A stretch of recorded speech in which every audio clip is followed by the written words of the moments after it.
हम सब अच्छी तरीके से परिचित। एक ऐसी कहानी है जिसको हमने कई बार सुना है।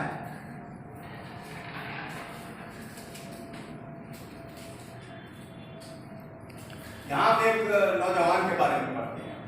आपकी हिंदी की जो बाइबल में लिखा होगा यहाँ पर 17 आयत से शुरू करके 27 आयत तक हिंदी की बाइबल में आप देखेंगे, यहाँ लिखा धनी युवक और अनंत जीवन, ये इसका शीर्षक है।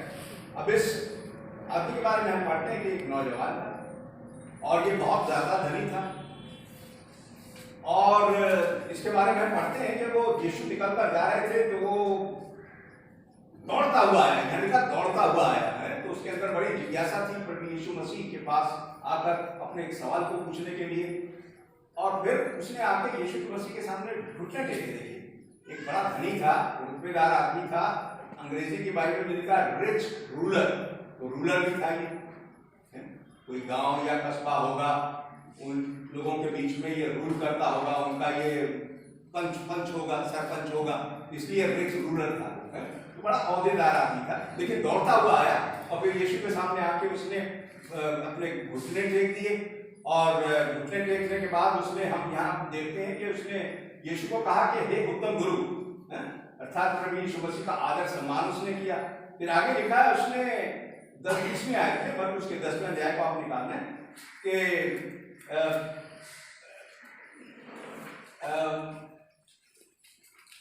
17 आयत के अंदर ही 17 आयत में देखिए, घुटने टेकने के बाद उसने यीशु से पूछा, अनंत ये उत्तम गुरु कहने के बाद, कि अनंत जीवन का अधिकारी होने के लिए मैं क्या करूं। अब देखिए उसके पास एक बड़ा अच्छा अहम सवाल है, वो अनंत जीवन का अधिकारी होना चाहता था। अब देखिए यीशु मसीह जो रहते थे वो यहूदी लोगों के बीच में रहते थे, स्वयं यहूदी थे, तो ये भी यहूदी था, ये सब यहूदी थे जो कि मूसा की शरीयत के व्यवस्था के अंदर रहते थे। सो उसने कहा कि मैं अनंत जीवन का अधिकारी होने के लिए क्या करूं।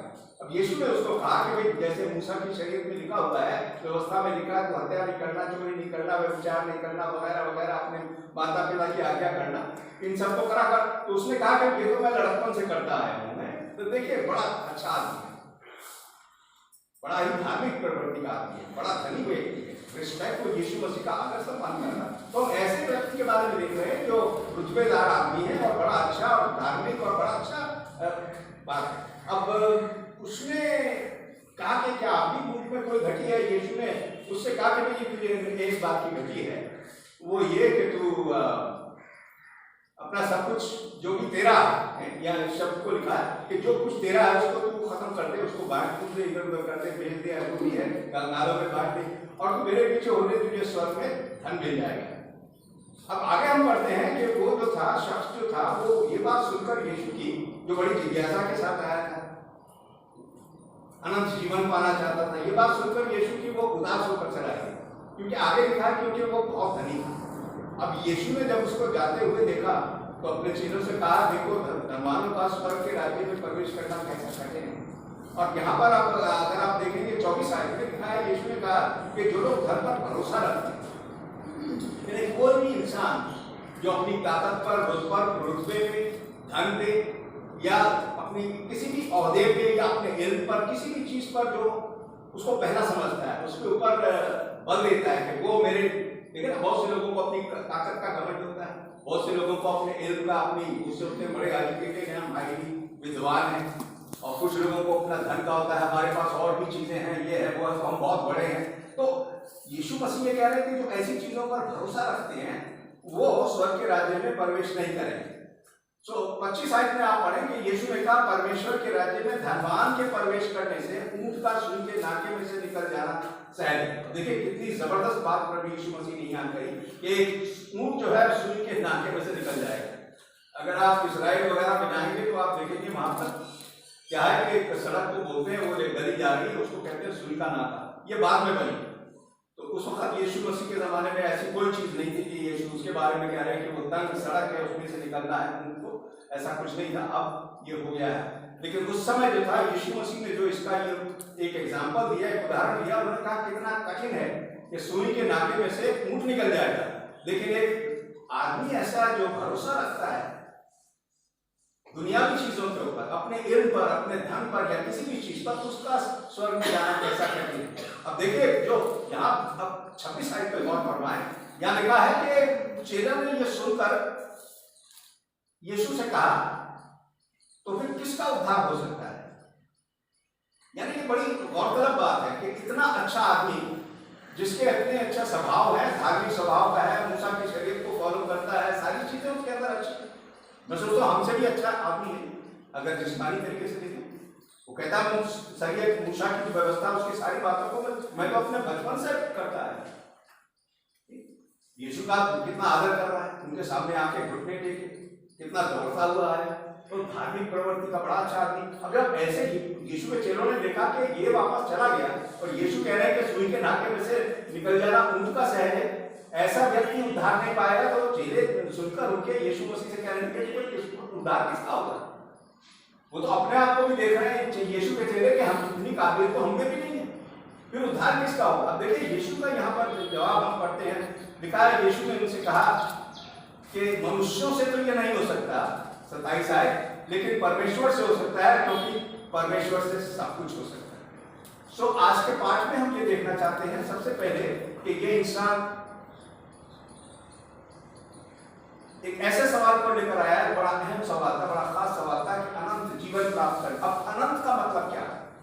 सबसे पहले इसको देखिए। जीवन का मतलब तो हम समझते हैं जिंदगी, लेकिन अनंत का मतलब क्या है? देखिए अनंत का मतलब है आपकी अंग्रेजी की बाइबल में इटर्नल, उसका मतलब है कभी ना खत्म होने वाला।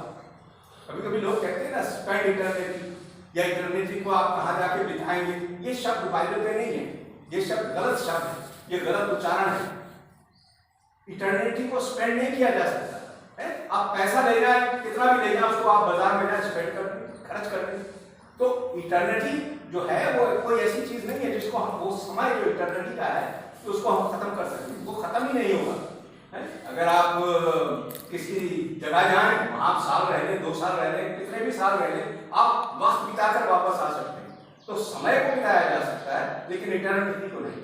तो अनंत काल, इस बात को याद रखें कि हम सब जो यहाँ बैठे हैं, दुनिया में जितने भी प्राणी हैं वो सब आत्मिक प्राणी हैं, क्योंकि परमेश्वर ने मनुष्य को ऐसा बनाया, और इसलिए हम सब इटर्नल अनंत प्राणी, अर्थात हम जब जन्म ले लिया, इस पृथ्वी पर हम रह रहे हैं, अब हमारे अस्तित्व को, हम जो हैं, हमारा जो अस्तित्व है उसको कोई भी चीज नहीं मिटा सकती। देखिए हमारा शरीर जो है बीमारी से खत्म हो जाए, एक्सीडेंट से खत्म हो जाए, आग में जल के खत्म हो जाए, वो दबा दिया जाए, वो जला दिया जाए, लेकिन जो हमारी आत्मा है, जो हमारे अंदर है, जो वास्तविक मनुष्य है, वो कभी खत्म नहीं होगा, वो अनंत है, वो इटर्नल है। सो उसका कभी अंत नहीं है। हम देखते हैं कि इसी बात के ऊपर बल देकर सबोपदेशक की पुस्तक का लेखक कहता है, सबोपदेशक यानी इक्लेसियास्tes 12 अध्याय की 5वीं आयत के अंदर, कि जब मनुष्य इस पृथ्वी पर उसका अंत हो जाता है जीवन का, तो 5वीं आयत में वो कहता है कि इंसान अपने सदा के घर को जाता है। देखिए ये सदा का घर, इंसान जो है वो सदा, हम यहाँ जाए, हम हमेशा वर्तमान रहेंगे, हमारा अस्तित्व कभी खत्म नहीं होगा, और ये सदा का घर है, अर्थात उसको बिताया नहीं जा सकता, उसको स्पेंड नहीं किया जा सकता। तो इस बात को हमेशा याद रखें कि इटर्निटी, अनंत काल एक ऐसा काल है जिसके अंदर हम सब जाकर रहेंगे। जितने भी लोग हमसे पहले चले गए वो हमेशा हमेशा के लिए वर्तमान रहेंगे, और हम भी जब यहाँ से चले जाएंगे हम हमेशा हमेशा के लिए वर्तमान रहेंगे। क्यों? क्योंकि बाइबल में लिखा है कि इंसान को जब परमेश्वर ने आरंभ में बनाया था तो लिखा है कि अपनी समानता पर बनाया, ठीक है, ठीक है ना, अपनी समानता पर बनाया मनुष्य को। उत्पत्ति की पुस्तक 1 अध्याय उसकी 26-27 है, वहां लिखा है परमेश्वर ने आदम को अपनी समानता पर बनाया। तो परमेश्वर की समानता का मतलब ये हो गया कि परमेश्वर हमेशा जिंदा है, हमेशा नहीं, उनका कभी अंत नहीं होगा। इसलिए परमेश्वर के समान हम लोग भी, मनुष्य जो परमेश्वर ने अपनी समानता पर बनाया, हम भी हमेशा रहेंगे। तो जब हम यहाँ से जाएंगे, ऐसी जगह है, एक ऐसा स्थान है जहाँ हमेशा हमेशा हमेशा के लिए रहेंगे, वहां से कभी कोई वापस नहीं आएगा, और वहां पर वो जगह ऐसी है जहाँ पर हमेशा रहेंगे, हमारा अस्तित्व कभी खत्म नहीं होगा। अब ये मनुष्य जो यीशु के पास सवाल लेकर आया, वो अनंत जीवन पाना चाहता है, हमेशा का जीवन पाना चाहता है, हमेशा का जीवन। देखिए अनंत काल में केवल 2 जगह है। हमें याद आता है मत्ती के 25 अध्याय की 46 आयत को, आपको याद होगा यीशु ने क्या कहा, उन्होंने कहा था जब वो आएंगे, मत्ती के 25 अध्याय में है, यीशु ने कहा था जब वो आएंगे सारी दुनिया के तमाम लोग उनके सम्मुख, उनके पास खड़े होंगे, उनके सामने खड़े होंगे और उनका न्याय करेंगे। ठीक है, हमने पिछली बार देखा था कि यीशु आएंगे सबको जिलाते उनकी सामने, और इसका प्रूफ यह है कि परमेश्वर ने यीशु मसीह को मरने के बाद जिला दिया। और उसी तरीके से हर एक इंसान जब यीशु मसीह आएंगे जिलाया जाएगा, चाहे वो कोई भी हो, दुनिया में कहीं पर भी हो, आदम से लेकर आखिर तक जितने भी लोग होंगे उस समय तक सब जिला दिए जाएंगे। और जब सब जिला दिए जाएंगे, उनकी देह जो जिला दी जाएगी, वो देह जो है वो ऐसी देह होगी जो कभी खत्म नहीं होगी, है? ये नाशवान, हमने पढ़ा था पहला कुरिन्थियों 15 अध्याय में, ये नाशवान अवश्य है, मतलब अवश्य है कि ये नाशवान ये जो शरीर है नाशवान अविनाश को पहने, मतलब ऐसी देह मिल जाएगी जो देह कभी खत्म नहीं हो। उसी देह के अंदर वो आत्मा जो अधोलोक में है वो उसमें से निकलकर वो शरीर में हो। तो इंसान जब परमेश्वर के सामने खड़ा होगा न्याय के लिए, तो शरीर और आत्मा दोनों के साथ होगा। देखिए, इसीलिए अगर आप मत्ती के 10 अध्याय 28 आयत को पढ़ेंगे तो वहां पर लिखा हुआ है कि डरो उससे जो आत्मा और शरीर दोनों को नाश कर सकता है नरक में, उससे डरो, इंसानों से मत डरो, जो आत्मा और शरीर को। तो आत्मा और शरीर दोनों, वो शरीर जो नाशवान है अविनाश में रहेंगे, और जो आत्मा है वो तो अविनाश है। सो अब देखिए मत्ती के 25 अध्याय की 46 आयत में यीशु ने क्या कहा? उन्होंने कहा सब लोग उनके सामने खड़े होंगे और जो उल्टे हाथ में होंगे उनसे वो कहेंगे कि तुम मेरे पास से दूर हो जाओ, उस अनंत दंड पे चले जाओ। अनंत दंड में यहां लिखा है अनंत, हिंदी में शब्द आया अनंत, और अंग्रेजी में 2 शब्द आए हैं, एवरलास्टिंग और जीवन के लिए आया है इटर्नल। सो याद रखें, तमाम लोग जो हैं न्याय के दिन को कहां जाएंगे?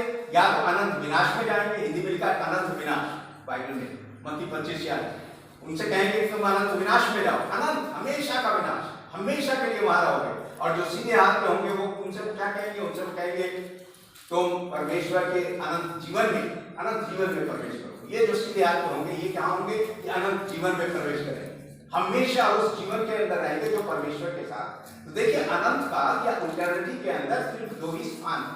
एक तो वो स्थान है जो अनंत विनाश का स्थान है, और एक वो स्थान है जो अनंत जीवन का स्थान है। अब ये मनुष्य जो है ये अनंत जीवन में जाना चाहता था, ये चाहता था मैं अनंत जीवन प्राप्त करूं, लेकिन उसके लिए ये जो यीशु ने उसको कहा वो बात मानने को तैयार नहीं था। और आज भी हम देखते हैं कि इसी तरीके से, पर इस बात को याद रखें कि अनंत जीवन और अनंत विनाश ये सबके लिए है और हमें चुनना है। तो इस पृथ्वी के ऊपर जितने भी लोग हैं हमें चुनना है। हम जो आज चुनेंगे, चुनाव करेंगे, उसके अनुसार ही या तो हमें अनंत विनाश मिलेगा, क्योंकि हम अंतहीन हैं। देखिए, हर एक इंसान इस बात को याद रखें, मैं अंतहीन हूं, मेरा कभी अंत नहीं, क्योंकि परमेश्वर ने अपनी समानता पर बनाया है। मैं अंतहीन हूं, तो जहां मैं जाऊंगा वो अंतहीन जगह है जिसका अंत कभी नहीं होगा, वो हमेशा के लिए है, अनंत है वो, और मैं अनंत प्राणी हूं। और इसलिए हमें याद रखना चाहिए कि हमें ये फिर चुनना है, या तो हम अनंत जीवन को चुन लें, और अगर हम अनंत जीवन को नहीं चुनेंगे तो यीशु ने कहा था, क्या कहा कि ये अनंत विनाश में प्रवेश करेगा। तो या तो मनुष्य अनंत विनाश में जाएगा उस दिन जिस दिन प्रभु यीशु मसीह आएंगे, या फिर मनुष्य अनंत जीवन में जाएगा, अनंत हमेशा इटर्नल के लिए। ये इंसान चला गया वहां से, हम जैसे हमने पढ़ा यीशु मसीह की आवाज सुनकर, यीशु मसीह की बात सुनकर, और चेलों को इसलिए हैरानी हुई, हैरानी इसलिए हुई कि भाई ऐसा इंसान अगर अनंत जीवन में नहीं जाएगा तो फिर जाएगा कौन? अब देखिए, यीशु का सवाल का जवाब जो है इसके अंदर बहुत अच्छा जवाब है। उन्होंने कहा कि इंसानों से तो ये नहीं हो सकता, लेकिन परमेश्वर से हो सकता है, परमेश्वर से सब कुछ हो सकता है। इस बात पर गौर करें कि कोई भी इंसान आदम से लेकर अब तक और उस समय तक जब तक यीशु मसीह नहीं आएंगे, कोई भी इंसान चाहे वो कोई भी हो, कहां भी हो, कैसा भी हो, निष्पाप नहीं है, पाप के बिना नहीं। इस बात को याद रखें हमेशा। कोई भी इंसान, हर एक के अंदर ऐब है, हर एक के अंदर पाप है, लेकिन इसीलिए यीशु मसीह कह रहे हैं मनुष्य से तो हो ही नहीं सकता। कोई मनुष्य अपने बलबूते पर, अपने अच्छे कामों से या कुछ भी करके अनंत जीवन प्राप्त नहीं कर सकता, लेकिन परमेश्वर से हो सकता है, क्योंकि परमेश्वर से तो सब कुछ हो सकता है। और यही बात है जो मैं आपके सामने अभी लाऊंगा। इसको जरा देखें, गौर से सुने कि कि परमेश्वर से सब कुछ हो सकता है, मनुष्य से नहीं। देखिए मनुष्यों के बारे में क्या लिखा, रोमियो 3:10 में लिखा है कि कोई धर्मी नहीं, एक भी नहीं। रोमियो 3:10 है, पृथ्वी के ऊपर मनुष्यों में कोई धर्मी नहीं, एक भी धर्मी नहीं। 3:23 में लिखा है रोमियो में कि सबने पाप किया और परमेश्वर, देखिए सबने पाप किया, कोई भी इंसान ऐसा नहीं है जिसके अंदर गुनाह नहीं है। और देखिए यशायाह क्या कहते हैं, 64 बाब की 6 आयत, इसको नोट करें। यशायाह कहते हैं कि हम तो सबके सब अशुद्ध मनुष्यों के समान हैं, हम तो सबके सब, यशायाह अपने को कह रहे हैं, अशुद्ध मनुष्यों के समान है और हमारे धर्म के जितने भी काम है वो तो सब मैले चित्रों के समान। तो हम कुछ करके या कुछ दे के अनंत जीवन प्राप्त नहीं कर सकते हम, क्योंकि हम सब अशुद्ध हैं। इस बात को नोट करते हैं, परमेश्वर की दृष्टि में हम सब पापी हैं, हम सब अशुद्ध हैं। देखिए अब आदम के बारे में, आदम को परमेश्वर ने कैसे बनाया? आदम को परमेश्वर ने बनाया था अपनी सूरत पर बनाया था, अपनी समानता पर बनाया था, अपनी समानता, अपनी सूरत पर, अपने स्वरूप पर बनाया था। इस बात को नोट करें। लेकिन गुनाह उसने किया। आप देखिए आगे चल के देखिए, आप नूह को देखिए, हैं? नूह के बारे में दूसरा पत्र 2 अध्याय की 5वीं आयत में लिखा है कि वो धर्म का प्रचारक था, धर्म का प्रचारक। लेकिन उत्पत्ति की पुस्तक 9 अध्याय 21 से 24 आयत पढ़ी, उसने भी गुनाह किया। फिर आप इब्राहिम के बारे में आ जाएंगे। इब्राहिम के बारे में बाइबल कहती है कि वो परमेश्वर का दोस्त था।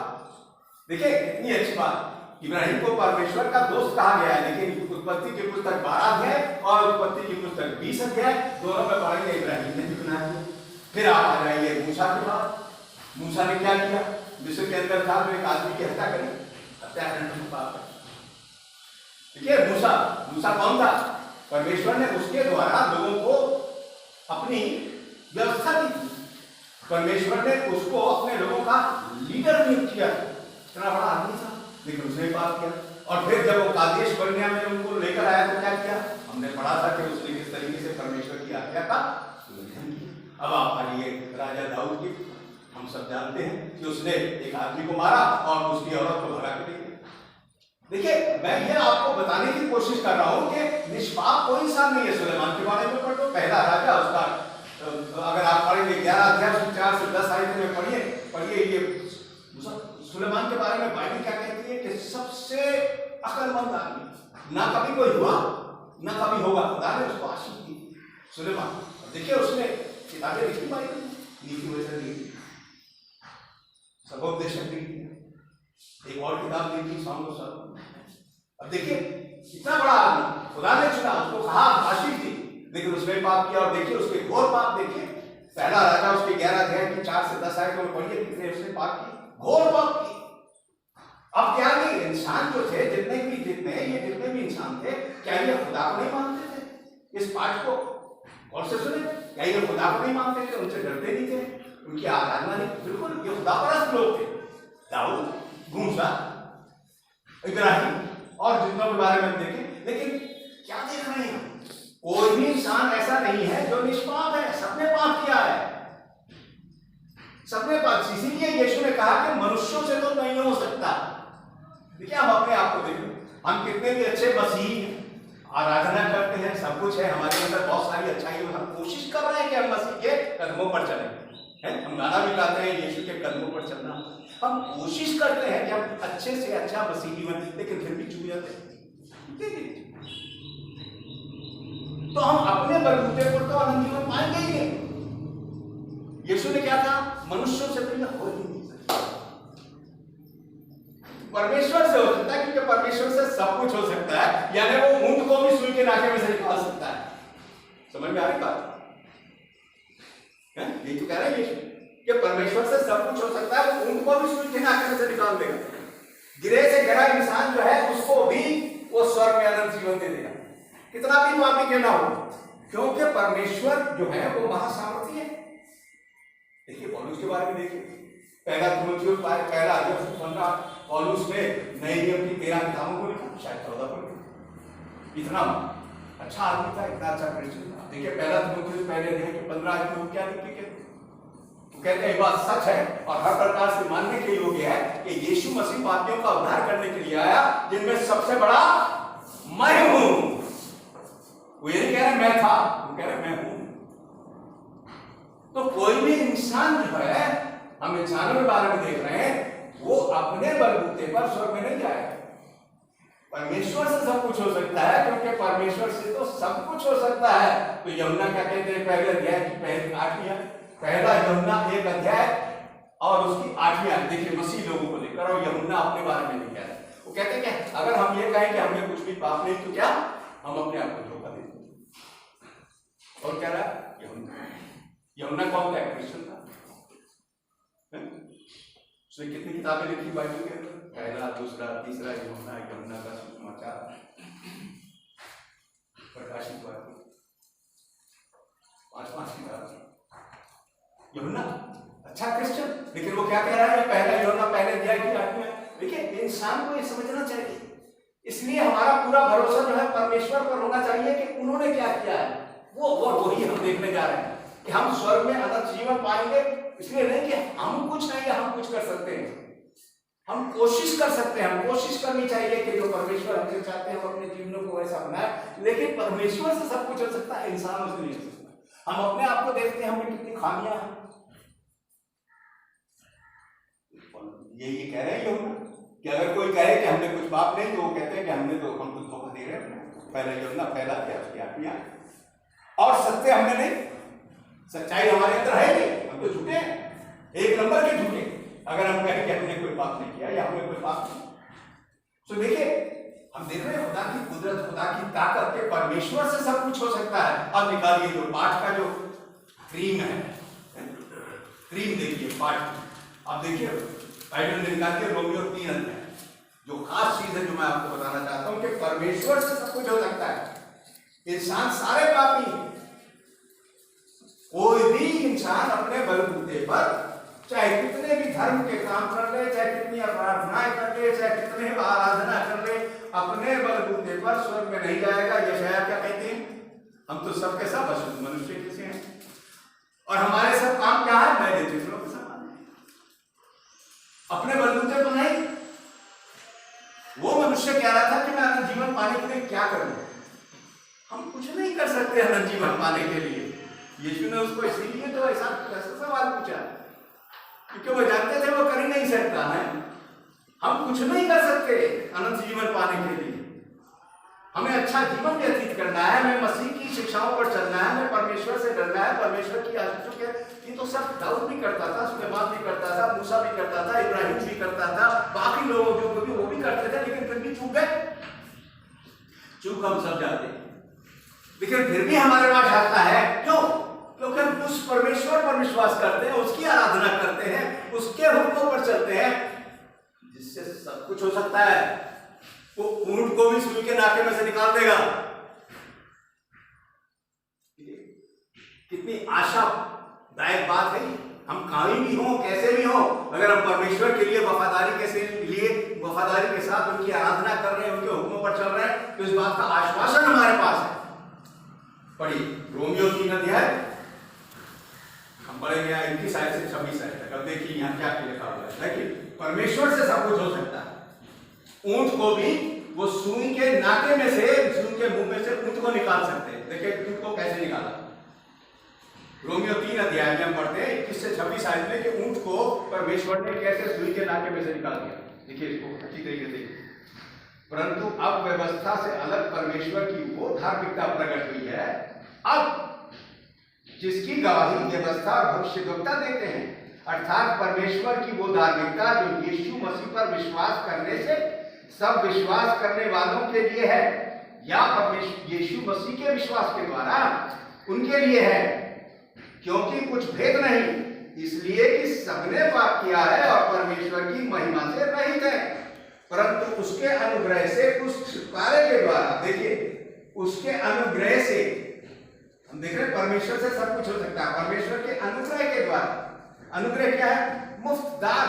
परमेश्वर के अनुग्रह से उस छुटकारे के द्वारा, वो छुटकारा, पापों से छुटकारा जो मसीह यीशु में है।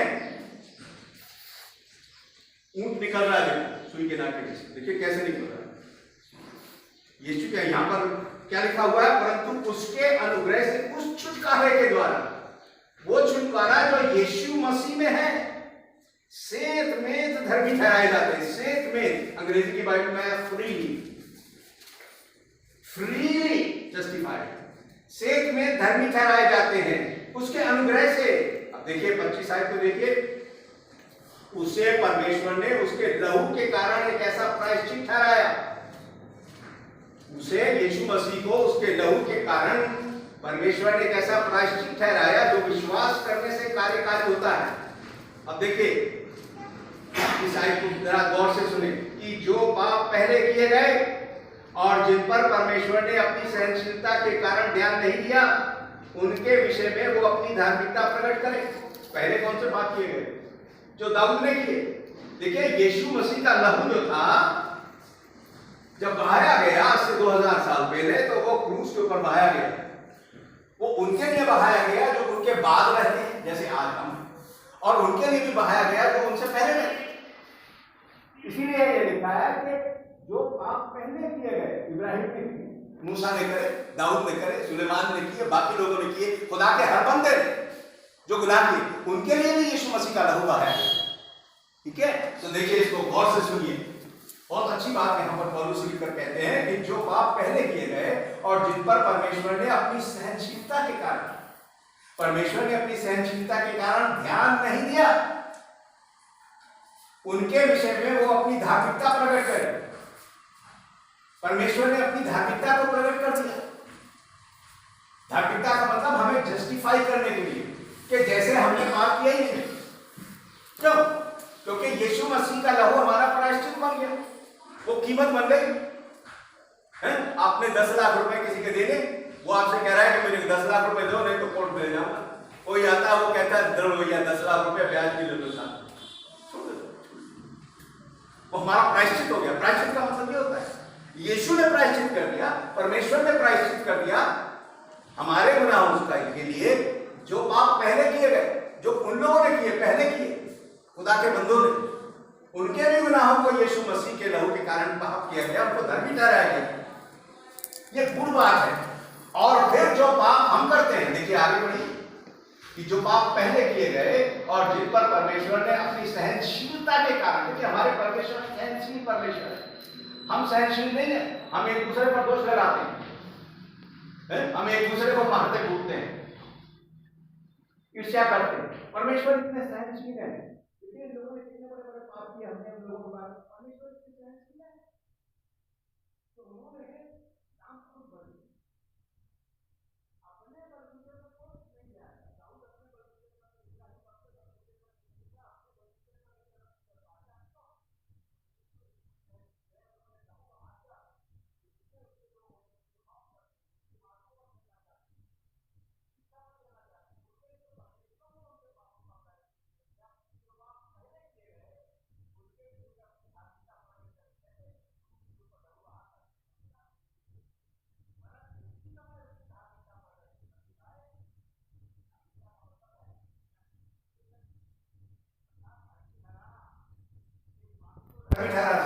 इसके पास कितना करोड़ों रुपए का कर्ज है, फ्री कर दिया, दे दिया मैंने।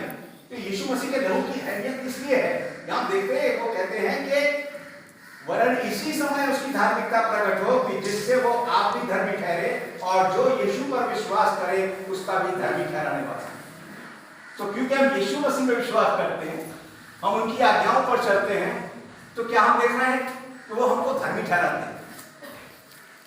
किस लिए? इसलिए क्योंकि यीशु का लहू हमारे पापों को धोने के लिए बहाया गया। इसीलिए तो हम इतने गाने गाते हैं यीशु के लहू की जय। तो हम इस बात को देखें, इस बात को गौर करें। इसीलिए बाइबल में लिखा हुआ है, आप क्या पढ़ते हैं, रोमियो के 8 अध्याय की पहली मान्यता है कि अब जो यीशु मसीह में है, देखिए अब जो यीशु मसीह में है उन पर क्या होगा? उन पर दंड किया जाएगा। हम यीशु मसीह में हैं।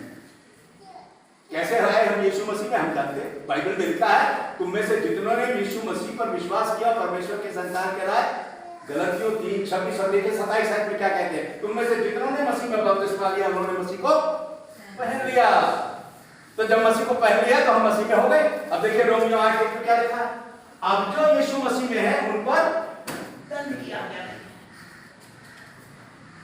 यीशु मसीह आएंगे तो वो कहेंगे ये लोग जो है कहां? अनंत विनाश में प्रवेश करेंगे और जो उनके लोग होंगे वो कहाँ जाएंगे? अनंत जीवन में प्रवेश करेंगे। इसलिए नहीं कि हमारे अंदर खूबी है, हम तो उस ऊंट के समान है जो सुई के रास्ते में से नहीं निकल सकता, लेकिन परमेश्वर ने निकाल दिया है।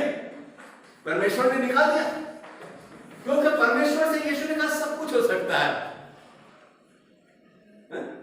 परमेश्वर तो सब कुछ हो सकता है। हम ये कहेंगे हम अगर अपने धर्म के कामों के कारण, धर्मी होने के कारण स्वर्ग में सकाल जीवन नहीं कर सकते। अच्छे से अच्छे लोगों ने पाप किया, हमने भी देखा सब लोगों ने पाप किया। ना मूसा छूटा, ना इब्राहिम छूटा, ना दाऊद छूटा, ना सुलेमान छूटा, ना नूह छूटा, कोई नहीं छूटा, सबने पाप किया। तो परमेश्वर की महिमा से सारे गिरे हुए हैं, लेकिन यीशु के लहू की जय। जो काम इंसान नहीं कर सकता वो काम परमेश्वर ने कर दिया। परमेश्वर ने अपने पुत्र को भेजा और उसको उसके लहू को बहा दिया, और उसके लहू के कारण यहां पर लिखा हुआ है कि हमें वो धर्मी ठहराता है, क्योंकि हम उसमें कि अब जो यीशु मसीह में है, अब जो यीशु मसीह में है उन पर धन की आज्ञा नहीं होगी। छाप लग गई,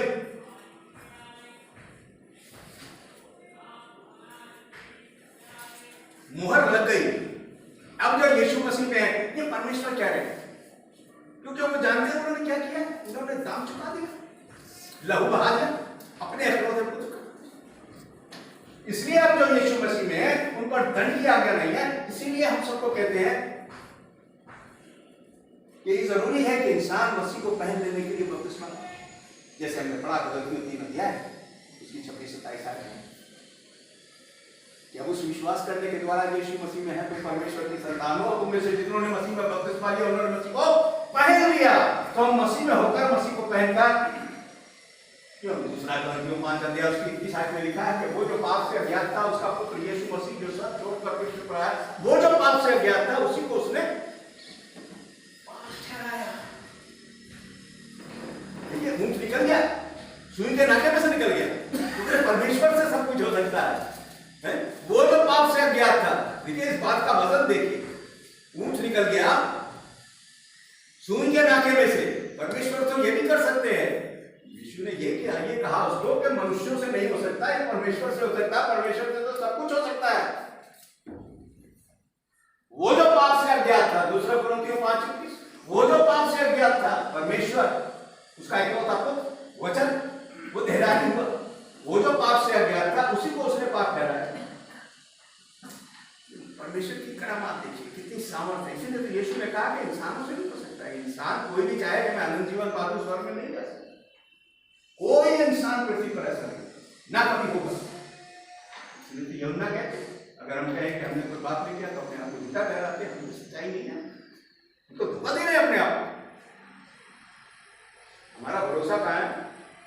भरोसा मेरा एक ही है, यीशु मसीह जो मेरा छुटकारा है।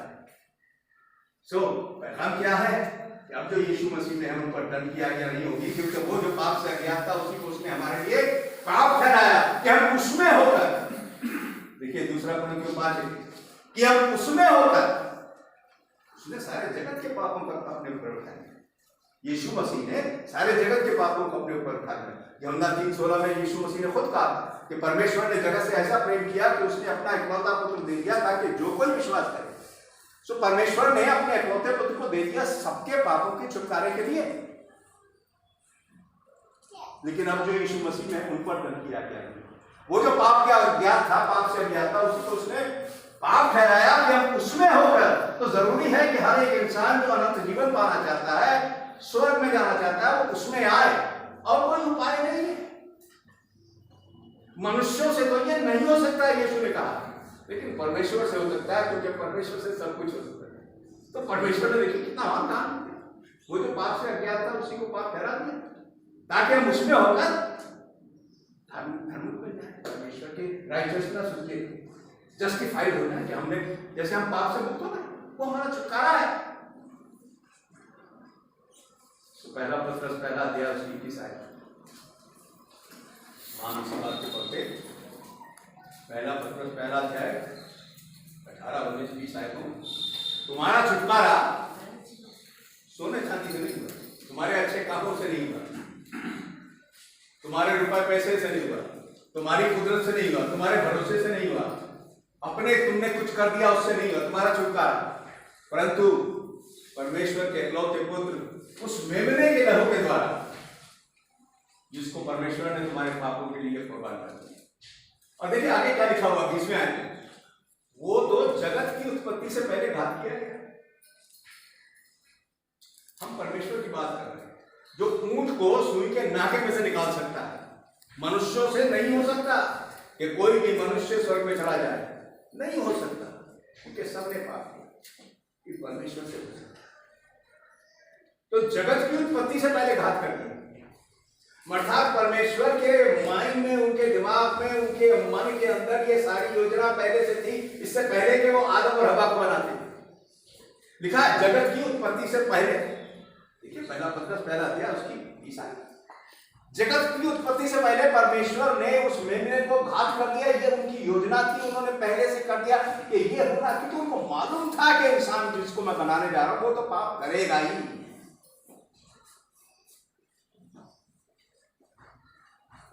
जब बच्चे का जन्म होता है तो माँ बाप या माँ खासकर उसके लिए पहले से नैपकिन वगैरह सारी बना देती है। क्यों? सब पता है वो तो गंदा करेगी, बना देती है ना पहले से रख के। 3, 4, 6, 10, 12 जितने भी होते हैं, इधर उधर से भी आते हैं, वो भी देते हैं। कोई बिछाने के लिए दे रहा है, कोई कुछ नहीं, कि भाई बच्चे तो गंदा करेंगे, बार बार करेंगे, कई बार करेंगे, गीला भी करेंगे, सूखा भी करेंगे, तो पहले से इंतजाम कर देते। तो परमेश्वर को मालूम था जिस इंसान को मैं बना रहा हूं ये बदमाशी करेगा। कोई इंसान ऐसा नहीं है जो गुनाह ना करे। खुदा ने उसके लिए पहले से, जगत की उत्पत्ति से पहले एक बर्रे को, एक मेमने को तैयार कर दिया कि वो जाकर बंद होगा, उसका लहू बहाया जाएगा। यीशु के लहू की जय। मेरी आशा है कि हम सब इस बात को समझ गए होंगे कि अनंत जीवन हमारा है, हम अनंत जीवन में जाएंगे। यीशु ने कहा था कि तमाम लोग उनके सम्मुख खड़े होंगे, ये अनंत विनाश पाएंगे क्योंकि वो यीशु में नहीं है, और ये अनंत जीवन में प्रवेश करेंगे। क्यों? क्योंकि वो यीशु में है। अब जो यीशु में है उस पर दंड किया गया है। वो जो पाप से अज्ञात था उसी को उसने हमारे लिए पाप ठहरा दिया। हम उसमें होकर, तो हमारा कर्तव्य क्या है? हमने मसीह को पहन लिया, अब हम दिन प्रतिदिन मसीह के अंदर बढ़ेंगे, मसीह के अंदर रहेंगे, अपने जीवन को व्यतीत करेंगे, उनकी आराधना करें। देखिए ये जीवन अनिश्चित है, और एक बार हम यहाँ से चले गए तो हम अनंत काल में चले गए, जहां हम अनंत काल बिताएंगे नहीं, जहां हम अनंत काल को स्पेंड नहीं करेंगे। वो हमेशा हमेशा जारी रहेगा, हमेशा हम वहां हमेशा रहेंगे। और जो चुनाव हम आज करेंगे वही उसका रिजल्ट होगा, परिणाम। इसीलिए तो बाइबल में लिखा है, सुलेमान ने खुद लिखकर कहा था, जिसने इतनी गलतियां करी, अभी हमने लिखा, उसने खुद लिखकर कहा खुदा के अक्लमंदी से, उनके विजडम से, कि मनुष्य का संपूर्ण कर्तव्य इस पृथ्वी के ऊपर क्या है कि परमेश्वर का भय माने और उसकी प्रत्येक आज्ञा का पालन करे। देखिए यही बात है जो अंत में रह जाएगी। हम जीवन चलाते रहते हैं, अपना चलाते रहते हैं, इस बात को भूल जाते हैं, अपनी मौज मस्ती में रहते हैं, अपना समय अपने लिए बिताते हैं, अपना सब कुछ अपने लिए करते हैं और सोचते हैं सब कुछ ठीक है। और फिर जाने का समय आता है, कहाँ जाते हैं? अनंत काल में, जहां से कभी कोई वापस नहीं। वहां हमेशा रहेंगे, और वहां हमेशा कौन रहेंगे? सब लोग रहेंगे, लेकिन ये अनंत दंड हो गई और ये अनंत जीवन में प्रवेश करेंगे। क्यों? क्योंकि वो परमेश्वर से डरते हैं और उनकी आज्ञाओं को अपने जीवन में प्रवेश करते हैं। सबसे महत्वपूर्ण कर्तव्य प्रत्येक मनुष्य का यही है। इसलिए बाइबल में लिखा है कि परमेश्वर का भय मान और उसकी प्रत्येक आज्ञा का पालन कर। ये हमारे लिए एक बहुत जरूरी बात है। अगर खुदा का खौफ और उनकी आज्ञाएं, जो वो चाहते हैं, जो वो कहते हैं, वो हमारे जीवन में पैदा हो, हमारे मस्तिष्क में, हमारे दिमागों में पैदा हो। देखिए हर बात जो हम करेंगे उनकी मर्जी के लिए, उनको खुश करने के लिए, उनको प्रसन्न करने के लिए, उनकी महिमा करने के लिए, स्तुति करने के लिए। हमारा समय हमारा नहीं होगा, हमारा जीवन भी हमारा नहीं होगा, हमारी जीवन हमारे नहीं होंगे, परमेश्वर हमारे नहीं। क्योंकि देखिए इटर्निटी जो है, जो अनंत काल है, वो तो हमें उनके साथ ही रहना है, बिताना नहीं, अनंत काल रहना है हमेशा। अनंत काल बिताया नहीं जाता, स्पेंड नहीं किया जाता, तो हमेशा हमेशा जाते हैं। अनंत, हम अनंतहीन प्राणी, परमेश्वर ने अपनी सूरत पर हमें बनाया, अपनी समानता पर अंतहीन है, परमेश्वर अभी है, वो हमेशा वर्तमान रहेंगे तो हम भी हमेशा वर्तमान। इस बात को ज्ञात कर, हम हैं और हमेशा रहेंगे। हमारे अस्तित्व को कभी भी कोई भी चीज मिटा नहीं सकती। हमारे शरीर भी जिंदा किए जाएंगे, चाहे वो मारे जाए, जला दिए जाए, या वो गाड़ दिए जाए। कितने भी हजारों वर्षों के बाद यीशु मसीह आए, उस दिन वो अपनी ताकत से उनको जिला देंगे। यीशु मसीह का प्रमाण है, खुदा ने उनको जिलाया, मरने के बाद हमें भी जिला देंगे। और यही शरीर जो है ये अविनाश बन जाएगी, और वो आत्मा जो दुलोक में है वो उस अविनाश शरीर में प्रवेश करेगी, और हम परमेश्वर के सम्मुख खड़े होंगे। या तो हम विनाश में जाएंगे या हम अनंत जीवन में जाएंगे। तो चुनाव हमने करना है। ये जीवन इसलिए बड़ा ही अनमोल है। ये जीवन जो है इसलिए हमें इसको याद रखना चाहिए कि ये इतना कीमती है कि इसको परमेश्वर के भय में उनकी आज्ञाओं को के ऊपर मानकर चलाएं। इस बात को याद, दुनिया की मौज मस्ती और दुनिया की बातों में ना भूल जाएं। अपने जीवनों को परमेश्वर की इच्छा के अनुसार चलाएं ताकि सो उसने कहा कि मैं क्या करूं? यीशु ने कहा कि मनुष्यों से तो नहीं हो सकता, क्योंकि परमेश्वर से सब कुछ हो सकता है। अपने आप को परमेश्वर के